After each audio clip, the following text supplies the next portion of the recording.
જય સ્વામિનારાયણ વિદ્યાર્થી મિત્રો, આપણે ધોરણ 11 કોમર્સમાં વિષય આંકડાશાસ્ત્રમાં પ્રકરણ નંબર 6 ક્રમચય સંચય અને સાથે દ્વિપદી વિસ્તરણ પણ છે, જે આપણા અત્યારે હાલ પૂરતા અભ્યાસક્રમમાં નથી. તો આપણે ક્રમચય અને સંચયનો અભ્યાસ કરીએ. સૌ પ્રથમ તમે જો તો આ ચેપ્ટર જે છે એ 12મા ધોરણમાં પણ ખૂબ જ ઉપયોગી છે, કારણ કે જો તમને સંભાવના આવડે, ક્રમચય સંચય આવડે તો જ સંભાવના આવડે. અને આ સંભાવનાનું વેઇટેજ જે છે એ ધોરણ 12માં 28 ગુણનું છે. 3 ચેપ્ટર અલગ અલગ સંભાવનાના છે. તો વાત આપણે કરીએ પહેલા ક્રમચય સંચયની. તો ક્રમચય સંચય જે છે એ મેથેમેટિક્સ અને સ્ટેટિસ્ટિક્સનો એક પાર્ટ છે. ઘણા બધા પ્રશ્નો, આંકડાશાસ્ત્ર અને ગણિતના ઘણા બધા પ્રશ્નો ઉકેલવા માટે ક્રમચય અને સંચયનો ઉપયોગ કરવામાં આવે છે. દાખલા તરીકે આપણે રોજિંદા પ્રશ્નો લઈએ તો તમે ક્લાસમાં આવો, તેમની પાસે એક બેન્ચ છે. બેન્ચ ઉપર 3 વિદ્યાર્થી બેસી શકે એમ છે. તો એ, બી અને સી નામના 3 વિદ્યાર્થીઓને બેન્ચ ઉપર કેવી રીતે બેસાડવા એ નક્કી કરવું હોય તો આપણે કઈ રીતે એને બેસાડવા. પછી તમારે ઘરે તમારી બર્થડે પાર્ટી છે, કુલ તમારી પાસે 10 મિત્રો છે, એમાંથી તમે માત્ર 5 ને જ, અથવા તો કામ કરીએ આપણે, માત્ર 3 ને જ આમંત્રણ આપવું છે. 3 ને જ આમંત્રણ આપવું હોય તો કઈ રીતે આમંત્રણ આપી શકાય? આવા બધા પ્રશ્નો આપણે ક્રમચય અને સંચયમાં ભણવાના છે. તો સૌ પ્રથમ આપણે મિત્રો ફેક્ટોરિયલનો મતલબ સમજીએ કે ફેક્ટોરિયલ એટલે શું. તો ફેક્ટોરિયલને પહેલા તો લખાય આવી રીતે, ફેક્ટોરિયલ અથવા આ રીતે પણ લખાય, બરાબર છે. n ફેક્ટોરિયલ અથવા n ફેક્ટોરિયલ.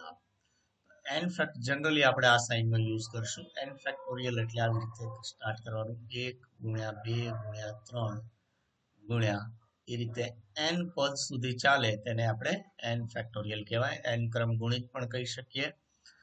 ચાલો તો આપણે ઉદાહરણ દ્વારા સમજીએ. દાખલા તરીકે 3 ફેક્ટોરિયલનો મતલબ શું થાય? 1 ગુણ્યા 2 ગુણ્યા 3. આવી રીતે 3 દુ 6 કરી શકાય, પણ આપણને સરળતા રહે એ માટે 3 ફેક્ટોરિયલને આપણે લખશું આ રીતે, 3 ગુણ્યા 2 ગુણ્યા 1 સુધી પહોંચી જવાનું, બરાબર. એટલે બીજી કઈ વસ્તુ વચ્ચે મિસ ન થાય. 5 ફેક્ટોરિયલનો મતલબ શું થાય? તો કે 5 ગુણ્યા 4 ગુણ્યા 3 ગુણ્યા 2 ગુણ્યા 1, બરાબર છે. હવે 10 ફેક્ટોરિયલ કીધું હોય તો કઈ રીતે લખાય? તો કે 10 ગુણ્યા 9 ગુણ્યા 8 ગુણ્યા 7 ગુણ્યા 6 ગુણ્યા 5 4 3 2 અને 1, બરાબર. તો આ ફેક્ટોરિયલનો મતલબ થઈ ગયો. હવે આપણે આ પ્રકરણમાં દરેક દાખલામાં ફેક્ટોરિયલનો યુઝ કરવાનો છે. એટલે સૌપ્રથમ તો તમને ફેક્ટોરિયલ ખ્યાલ હોવા જોઈએ કે ફેક્ટોરિયલ એટલે શું થાય, બરાબર છે. દાખલા તરીકે 1 ફેક્ટોરિયલની કિંમત થાય 1, 2 ફેક્ટોરિયલની કિંમત થાય 2, 3 ફેક્ટોરિયલની કિંમત થાય 6, 4 ફેક્ટોરિયલની કિંમત થાય 24, 5 ફેક્ટોરિયલની કિંમત થાય 120, 6 ફેક્ટોરિયલની કિંમત થાય 720, 7 ફેક્ટોરિયલની કિંમત થાય 5040. અને યાદ રાખો કે હંમેશા 0 ફેક્ટોરિયલની કિંમત થાય 1, બરાબર છે. 0 ફેક્ટોરિયલ બરાબર 1 થશે. ચાલો તો હવે આપણે આગળ વધીએ. તો અહીંયા જેમ આપણે વાત કરી તે જ રીતે છે. તો ફર્સ્ટ પેરેગ્રાફ આપણે કંઈ કામનો નથી. તો સૌપ્રથમ આપણે ક્રમચય અને સંચયના સંદર્ભમાં સરવાળા અને ગુણાકાર, એમ તમે જોઈ શકતા હશો કે સરવાળા અને ગુણાકાર, બરાબર છે. આ સરવાળા અને ગુણાકાર એમ 2 પ્રકારના ગણતરીના મૂળભૂત સિદ્ધાંતોનો અભ્યાસ કરશું આપણે, બરાબર. તો સરવાળો અને ગુણાકાર ક્યારે ઉપયોગ કરાય? તો સૌપ્રથમ પહેલા આપણે સરવાળો ક્યારે ઉપયોગ કરવાનો, સરવાળો અને ગુણાકારનો ઉપયોગ ક્યારે કરવાનો. તો યાદ રાખો મિત્રો, જ્યારે પણ અથવા આવે, અથવા, ત્યારે આપણે સરવાળાનો ઉપયોગ કરશું અને અને એવો શબ્દ આવે ત્યારે આપણે ગુણાકારનો ઉપયોગ કરશું. બરાબર છે? દાખલા તરીકે આપણે આગળ ઉદાહરણ લીધેલા છે, સરવાળો અને ગુણાકાર કઈ રીતે ગોઠવવાના હોય. તો એક બેઝિક પ્રિન્સિપલ્સ ઓફ કાઉન્ટિંગ, એમાં આપણે પ્લસ માઇનસની જ વાત કરીએ તો હું તમને સરવાળા અને ગુણાકારના નિયમ માટે એક ઉદાહરણ આપું કે તમે ખરીદી કરવા જાઓ છો અને કોઈ પણ દુકાનમાં 4 શર્ટ અને 3 ટ્રાઉઝર છે. બરાબર છે? હવે તમને પસંદગી એમ કરવાની કે છે કોઈ પણ એક ટ્રાઉઝર, ચાલો આમાંથી કોઈ પણ એક ટ્રાઉઝર આપણે લેવાનું છે, કોઈ પણ ટ્રાઉઝર તમને જે ગમે તે, અને કોઈ પણ એક શર્ટ તમારે લેવાનો છે, કોઈ પણ એની વન. બરાબર છે? તો એક શર્ટ અને એક ટ્રાઉઝર લેવું હોય તો તમે કેટલી પેર બનાવી શકો પહેલા? કે ભાઈ આ શર્ટની સાથે આ પેન્ટ લઈ શકું, કે આ શર્ટની સાથે આ પેન્ટ અને આની સાથે આ. બરાબર છે? એવી રીતે આ રેડ શર્ટ સાથે તમે જીન્સ બ્લુ લ્યો, પછી એક આ ટ્રાઉઝર લઈ શકો, એક આ ટ્રાઉઝર લઈ શકો. બરાબર છે?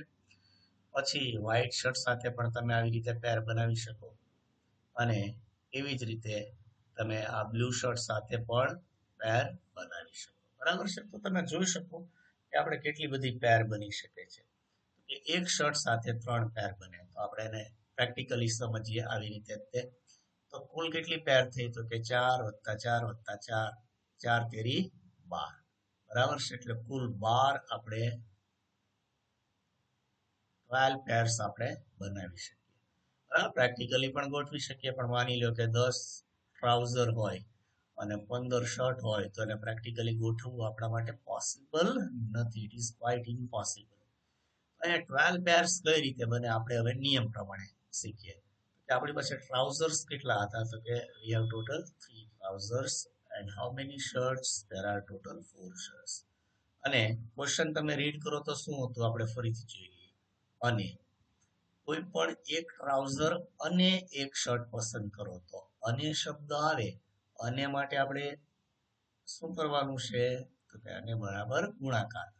4 × 3 = 4 તેરી 12. 12 પેર બની ગઈ ટોટલ. બરાબર છે?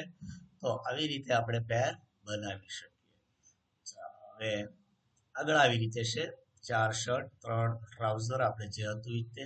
પણ હું તમને પ્રશ્ન એમ પૂછું, કોઈ પણ એક ટ્રાઉઝર અથવા એક શર્ટ પસંદ કરો. ચાલો તમને લેવા માટે પસંદગી આપી દીધી કે ભાઈ જે લેવું હોય તે લે, આમાંથી એક જ લેવાનું છે. તો તમે શું લેશો? આ શર્ટ લેશો, અથવા આ શર્ટ, અથવા આ શર્ટ, અથવા આ શર્ટ, આ ટ્રાઉઝર, અથવા એમ કુલ આપણી પાસે કેટલા ઓપ્શન થઈ ગયા? 7 ઓપ્શન થયા. તો આપણે 7 રીતે કોઈ પણ એક ટ્રાઉઝર અથવા તો એક શર્ટ પસંદ કરી શકીએ. તો તમે જો અથવા આવે ત્યારે સરવાળો કરવાનો, તો બધાનો સરવાળો કરો. 1 + 1 + 1 એવી રીતે બધા એમાં પ્લસ કરતા જાઓ તો કુલ કેટલા ઓપ્શન્સ થાય છે જોઈએ. 1 2 3 4 5 6 અને 7. તો અથવા આવે ત્યારે શું કરવાનું? સરવાળો, સીધો સરવાળો આપણે કરી દેવાનો. બરાબર છે? ચાલો હજી આનું એક આપણે ઉદાહરણ સારી રીતે સમજવા માટે જોઈએ. ગણતરીના સરવાળાનો જે મૂળભૂત સિદ્ધાંત છે, સરવાળાનો મૂળભૂત સિદ્ધાંત એટલે અથવાવાળો સિદ્ધાંત. તો આ સિદ્ધાંત ને સમજવા માટે આપણે કેટલાક ઉદાહરણનો અભ્યાસ કરીએ. એક રેસ્ટોરન્ટમાં 4 પ્રકારના પીઝા, અહીંયા આપણે પ્રેક્ટિકલી બનાવેલા પણ છે અલગ અલગ 4 પ્રકારના પીઝા. આને ટાઈપ 1 કહી દો, આને ટાઈપ 2 કહી દો, આને ટાઈપ 3 કહી દો, અને આને ટાઈપ 4 કહી દો. બરાબર છે? 4 પ્રકારના પીઝા P1 P2 P3 4 કહીએ. 3 પ્રકારના બર્ગર એટલે B1 B2 B3 કહીએ. જો કોઈ વ્યક્તિ તેમાંથી એક પીઝા અથવા એક બર્ગર ઓર્ડર કરવા માંગતો હોય તો તેની પાસે કુલ કેટલા ઓપ્શન છે? તો કે ભાઈ 4 પીઝા અને 3 બર્ગર. 4 ને 3 કેટલા થાય? 7 ઓપ્શન થાય. શું કામ? કારણ કે અહીંયા આપણે સ્પષ્ટ કર્યું હતું કે ભાઈ આપણે કયો નિયમ શીખવાનો છે? સરવાળાનો નિયમ શીખવાનો છે. અને તમે જો કે ભાઈ અહીંયા કયો શબ્દ યુઝ થયો છે? અથવા. પીઝા અથવા બર્ગર. અને જ્યારે પણ અથવા યુઝ થાય ત્યારે આપણે શું કરવાનું? તો કે સરવાળો કરશું. બરાબર? હવે એવી જ રીતે આ જ પ્રશ્ન માટે ગુણાકાર લઈએ આપણે. ગુણાકાર કેટલો થાય? કઈ રીતે કરાય? તો કે ભાઈ આ રીતે 4 પીઝા અને 3 બર્ગર. હું તમને એમ પ્રશ્ન પૂછું કે એક પીઝા અને એક બર્ગર ઓર્ડર કરો તો તમે કેવી રીતે અને આવ્યું એટલે ગુણાકાર થશે તો કે યસ. કુલ કેટલા પીઝા છે? 4. બર્ગર કેટલા છે? 3. તો ઓપ્શન કેટલા થશે? 12 ઓપ્શન થશે. આપણે 12 રીતે ઓર્ડર કરી શકીએ છીએ. ઓકે, ચાલો એ જોઈ લઈએ. જો અલગ અલગ પીઝા, 3 ટાઈપના પીઝા, સોરી 4 ટાઈપના પીઝા હોરિઝોન્ટલ ગોઠવેલું છે. આ પીઝા નંબર 1, 2, 3, 4. એની સાથે તમે બર્ગરની પેર બનાવેલી છે, બરાબર છે. તમે જો કે આ 3 બર્ગર સાથે તમે એક પીઝા સાથે આ 3 બર્ગર ગોઠવી શકો, બીજા પીઝા સાથે આ 3 બર્ગર, એવી જ રીતે કુલ પ્રકાર ગણતરી કરીએ તો પણ કેટલા થાય છે? 12. there are total 12 options. Okay, so I hope કે તમને હવે અને અથવાનો રૂલ ખ્યાલ આવી ગયો છે. ઓકે, ચાલો હવે એ જ પ્રશ્ન છે થોડાક મોટા પેલા ઉપર. એક વર્ગમાં અભ્યાસ કરતા 40 છોકરાઓ અને 20 છોકરીઓમાંથી આ વર્ગ શિક્ષક કોઈ એક છોકરા અથવા એક છોકરીને વે. ચાલો, અથવા આવ્યું. અથવા એટલે શું કરવાનું? તો કે ભાઈ કરવાનો સરવાળો. છોકરા અથવા છોકરીને વર્ગના પ્રતિનિધિ તરીકે નિયુક્ત કરવા ઈચ્છે છે તો તેની પાસે કુલ 20 છોકરા અને 20 છોકરીઓ અથવા આવ્યું એટલે સરવાળો. તો 20 ને 40 કેટલા થાય? 60 વિકલ્પો છે, બરાબર છે. પછી આ વ્યાખ્યા છે. આમ જો કોઈ સમૂહમાં m ભિન્ન વસ્તુઓ અને બીજા સમૂહમાં n ભિન્ન વસ્તુઓ હોય તો બંને સમૂહોની કુલ વસ્તુઓમાંથી કોઈ પણ એક વસ્તુની પસંદગી m+n પ્રકારે થઈ શકે. આ નિયમને ગણતરીનો સરવાળાનો નિયમ કહી શકાય, બરાબર છે. તો અથવા શબ્દ જે છે એના માટે આપણે શું ઉપયોગ કરવાનું? સરવાળો. એ જ વસ્તુ ગુણાકાર માટે તો પીઝા વાળું તો આપણે જોઈ લીધું છે. તો અહીંયા આપણી પાસે કેટલા હતા? તો કે 40 બોયઝ અને ગર્લ્સ કેટલી હતી? તો કે 20 ગર્લ્સ. એમાંથી જો શિક્ષક એક છોકરો અને એક છોકરીને પ્રતિનિધિ બનાવવા ઈચ્છતા હોય તો કુલ કેટલા પ્રકાર થાય? તો કે અને આવ્યું એટલે ગુણાકાર. તો 40 ગુણ્યા 20 બરાબર કેટલા થાય? તો કે 4 × 8 800 પ્રકાર થઈ શકે, બરાબર છે. તો અને શબ્દનો સૂચિત અર્થ ગુણાકાર કરી શકાય, બરાબર છે. ચાલો હવે આપણે એક બે ઉદાહરણ જોઈ લઈએ એટલે પછી આપણે બેઝિક પ્રિન્સિપલ વિશે વાત કરીએ, કારણ કે આના ઉપરથી તમને એક પોઈન્ટ સમજાવવાનો છે. 5 સંખ્યાઓ છે. 5 સંખ્યાઓનો ઉપયોગ કરીને 3 અંકની કેટલી સંખ્યા બનાવી શકાય જો પુનરાવર્તન શક્ય હોય તો? પુનરાવર્તન કરવાનું હોય તો કઈ રીતે થાય? તો કે આપણી પાસે 5 સંખ્યાઓ છે, 1, 2, 3, 4 અને 5. આવી રીતે એક બકેટમાં 5 સંખ્યાઓ છે, 5 ચિઠ્ઠી છે એમ પણ સમજી શકીએ. હવે કોઈ પણ 3 અંકની સંખ્યા પસંદ કરવાની છે, એટલે તમે 1 2 3 કરી શકો, 1 2 4 કરી શકો, 1 2 5 કરી શકો. એવી રીતે પ્રેક્ટિકલી ગણવા જઈએ તો ખૂબ વધી જાય, બરાબર ને. તો આપણે એના પ્રાયોગિક રીતે જોઈએ. ચાલો, આ સ્થાન છે, અહીંયા ફર્સ્ટ પોઝિશન ઉપર આવવા માટે કેટલી સંખ્યા છે? તો કે 1 2 3 4 5. આમાંથી કોઈ પણ એક આવી શકે એટલે ઓપ્શન આપણી પાસે કેટલા થયા? 5. અને એટલે ગુણાકાર. હવે બીજા સ્થાન ઉપર કેટલા આવી શકે? તો કે ભાઈ પુનરાવર્તન શક્ય છે એટલે ફરીથી પાછી અહીંયા જે પસંદ થઈ હોય ફરીથી અહીંયા પણ પસંદ થઈ શકે. તો 1 2 3 4 5 જ લખીએ તો અહીંયા પણ પ્રકાર કેટલા બને? 5. અને ત્રીજા સ્થાન માટે તો કે પુનરાવર્તન શક્ય છે એટલે 5 સંખ્યાઓની શક્યતાઓ છે ગુણ્યા 5 બરાબર આપણે કેટલા કરી શકીએ? 5 નો ઘન બરાબર 125. તો યાદ રાખજો મિત્રો, એક સૂત્ર છે, તમારે 11મા ધોરણમાં નથી આવતું, પણ જ્યારે પુનરાવર્તન શક્ય હોય ત્યારે ક્રમચયના કુલ પ્રકાર બરાબર n ની r ઘાત થાય. n ની r ઘાત એટલે n બરાબર 5 સંખ્યા હતી તો કે હા કેટલી સંખ્યા બનાવવાની હતી? તો 3 સંખ્યા એટલે 5 નો ઘન થાય, બરાબર. આવી રીતે તમને આપ્યું હોય કે 1 થી 9 સુધી ની સંખ્યાનો ઉપયોગ કરીને 4 અંકની કેટલી સંખ્યા બનાવી શકાય જો પુનરાવર્તન કરવાનું હોય તો? એ 9 ની 4 ઘાત, બરાબર. વાઇટ ડિફિકલ્ટ થઈ જાય, ખૂબ લેન્ધી થઈ જાય, પણ જ્યારે રિપીટેશન તમારે તો નથી આવતું, પણ આ એક પોઈન્ટ સરસ હતો એટલે આપણે વચ્ચે લઈ લઈએ. બરાબર છે, કારણ કે પુનરાવર્તન અને પુનરાવર્તન નથી હોતું, બંને આપણને ખ્યાલ હોવો જોઈએ.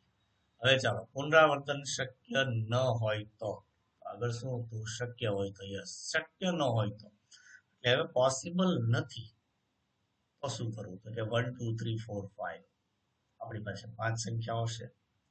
ઓકે, પુનરાવર્તન કરવાનું નથી તો પહેલા સ્થાન ઉપર હું કોઈ પણ સંખ્યા મૂકી શકું? તો કે હા.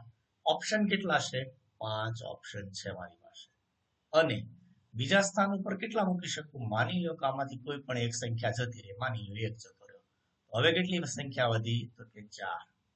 4 સંખ્યા મૂકી શકાય. હજી એક સંખ્યા જતી રહી, ચાલો 3 જતી રહી.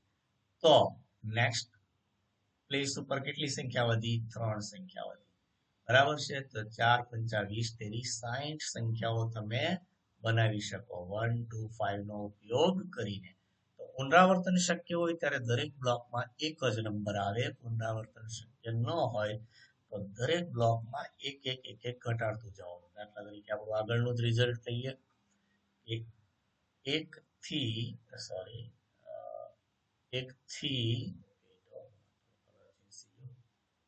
થી 9 સુધીની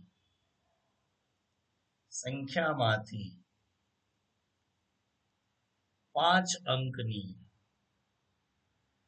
કેટલી સંખ્યા બનાવી શકાય? કેટલી સંખ્યા બનાવી શકાય? ઓકે, ચાલો. ઓકે, અને પુનરાવર્તન શક્ય નથી. જો નો કીધું હોય તો શક્ય નથી એમ જ સમજવાનું. તો જેટલા આપણે અંકની બનાવી હોય ને એટલા ખાના બનાવી નાખો આવી રીતે. 5 અંકની સંખ્યા છે તો કે આ તો કે 1 2 3 4 અને 5 આડાવડું થાય એનો કોઈ મતલબ નથી, આપણે કોઈ વાંધો નથી એની સાથે.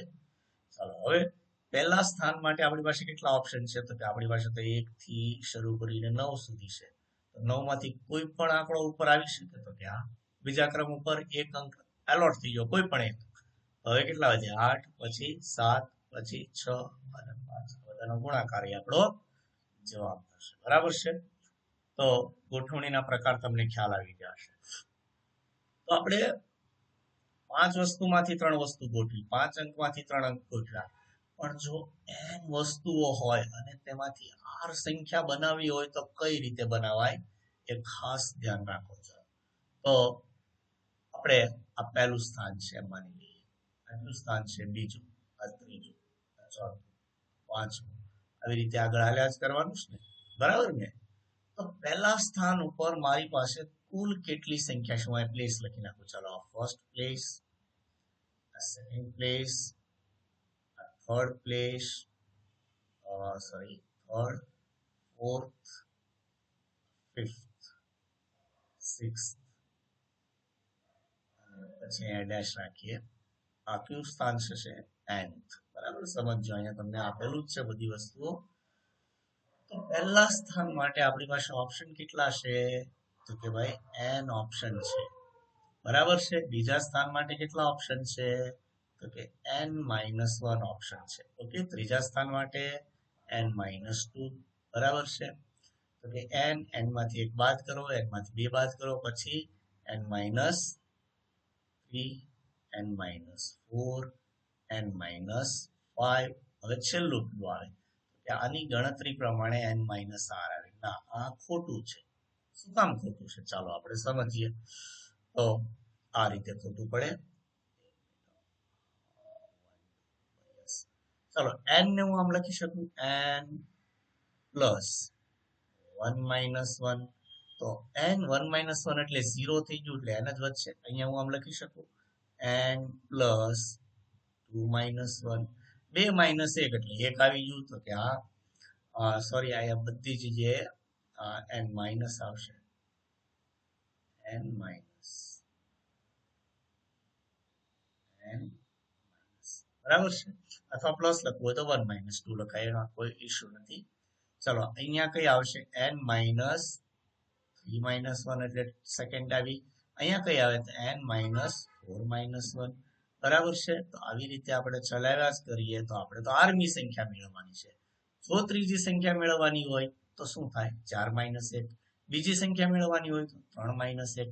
એમ આરની સંખ્યા મેળવવાની હોય તો શું લખાય? r-1 લખાય. એટલે આમ લખાય n માઇનસ r માઇનસ 1 બરાબર. આનું વિસ્તરણ કરીએ તો સંખ્યા કઈ થઈ જાય તો કે n minus r plus 1 minus minus શું થઈ જાય પ્લસ. તો r ની કુલ સંખ્યા કેટલી થશે n minus 1 n minus 2 till n minus r plus 1 બરાબર છે. અને આ જે ગોઠવણીના પ્રકાર કર્યા આપણે n વસ્તુમાંથી r વસ્તુના એને આપણે ક્રમચય કહીશું. જો n જુદી જુદી વસ્તુઓ આપેલી હોય તો તેમાંથી ભિન્ન વસ્તુઓને r સ્થાને 1 less than equal to r less than equal to n. પણ હું તમને અલગ બીજી પણ વસ્તુ કહી દઉં કે n is always greater than or equal to r or r is always less than equal to n. એટલે r ની કિંમત n કરતા કોઈ દિવસ વધવી જોઈએ નહીં. અને 0 ન હોય તો ઓબ્વિયસલી તો સંખ્યા જ ન ગણાય કે 0 હોય તો. ગોઠવવાના દરેક વિકલ્પને ક્રમચય કહે છે. આવી ગોઠવણીને સંકેતમાં આવી રીતે છે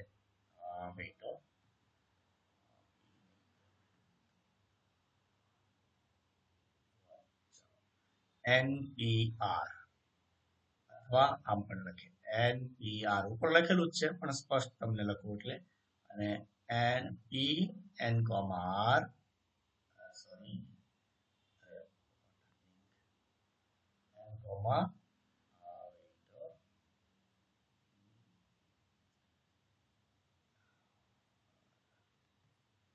n, p n, r આપણે અહીંયા લખીએ n, r અને આમ પણ ઘણા લખે છે PNR. બટ આ જે NPR છે ને પોપ્યુલર મેથડ છે એટલે આપણે આ NPR થી જ આપણે ઓળખશું બરાબર છે. ચાલો ક્રમચય કોને કહેવાય એ થોડો ઘણો તમને ખ્યાલ આવી ગયો છે. તો ક્રમચય ની અંદર આફ્ટર ઓલ આવે છે શું તો કે ભાઈ એની અંદર આવે છે ગણતરી નહીં ગોઠવણી. જ્યારે પણ ગોઠવણી કરવાની હોય ત્યારે ક્રમચયનો ઉપયોગ કરવામાં આવે છે. એવી જ રીતે જ્યારે પસંદગી કરવાની હોય ત્યારે સંચયનો ઉપયોગ થાય પણ સંચય આપણે પછી લઈશું. ક્રમચય એટલે ગોઠવણીના પ્રકાર બરાબર છે. ચાલો તો આ બધી વસ્તુ આપણે અગાઉ વાત કરી ચૂક્યા છીએ. કેપ્ટન વાઇસ કેપ્ટનિંગ હોય કે પીઝા ખાવા હોય કેટલા ઓપ્શન છે બધી વાત આવી ગઈ છે. તો આ પણ આપણે ડિસ્કસ કરી લીધું છે n માઇનસ r વાળું બરાબર ને કે ભાઈ કુલ કેટલા વ્યક્તિઓ છે તો કે 9 સ્પર્ધકો છે. એમાંથી એક ગોલ્ડ મેડલ એક સિલ્વર મેડલ અને એક બ્રોન્ઝ મેડલ આપવો હોય તો કઈ રીતે અપાય તો કે આપણે તો સર તને આવું શીખવાડ્યું છે 3 સ્થાન બનાવી નાખો. પેલા ઉપર 9 પછી 8 પછી 7 ધેટ્સ ઓલ પૂરું. તો એ છે ને જો 9 8 7 બરાબર છે. આપણે એવી રીતે યાદ રાખશું. ચાલો તો આ બધી વસ્તુ આપણે ડિસ્કસ થઈ ગઈ છે એટલે તમે ટેક્સ્ટબુકમાંથી વાંચી શકશો. n ફેક્ટોરિયલ આપણે સ્ટાર્ટિંગમાં લઈ લીધું બરાબર છે. હવે આ કેટલાક ઉપયોગી પરિણામો બરાબર છે. એના માટે આપણે જ્યારે દાખલાઓ શરૂ કરશું ત્યારે આ સૂત્રો તમને વ્યવસ્થિત સમજાવી પછી ઉદાહરણ શરૂ કરશું. ચાલો તો આઈ હોપ કે તમને થોડો ઘણો ખ્યાલ આવી ગયો છે કે ભાઈ સંચય એટલે શું બરાબર. સોરી ક્રમચય એટલે શું બરાબર. તો નેક્સ્ટ લેક્ચરમાં આપણે સમ્સ કરશું અને પૂરા થાય પછી આપણે સંચય કરશું.